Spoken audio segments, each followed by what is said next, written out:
The historical shores of Beaver Hill Lake border an expansive grassland. This habitat, which is frequently inundated by water, gives rise to columns of thousands of midges, which serve as a food source for a common local bird of significant conservation interest: tree swallows. They breed here in the hundreds, making use of the nearly 300 nest boxes we maintain in the natural area. This is one of the most productive tree swallow breeding habitats in North America, which is quite the boon for a taxonomic group that has declined by nearly 60%. The precarious state of tree swallows makes it doubly important to monitor them. Enter BBO staff, armored in bug suits.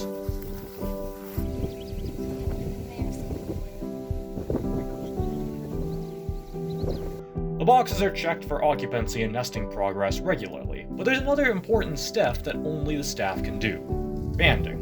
The process itself is completely harmless to the birds and involves fixing a numbered aluminum band onto their leg, where it will stay for the rest of their life. The number on the band is completely unique and therefore allows us to track them if they're ever recaptured. It's always surprising how quickly these nestlings develop. Tree swallow chicks, for instance, can be banded as young as 11 days old. As I said before, we maintain nearly 300 boxes, most of which are occupied, and each one usually fledges between 6 and 8 chicks. You can do the math. That's a lot of chicks and a lot of bands. Luckily, the chicks themselves are pretty easily to handle. We're able to band them pretty efficiently.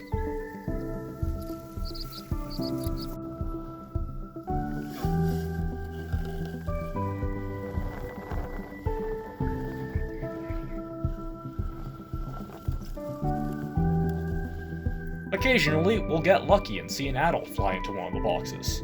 When it does, we'll charge the box and block the hole, allowing us to band the odd adult as well. Oftentimes, they'll be in the middle of feeding, meaning they'll have an impressive beak full of bugs. One of the adults we captured this way already had a band, and it turned out it had been banded as a nestling in one of these boxes 2 years before. Guess it liked the spot.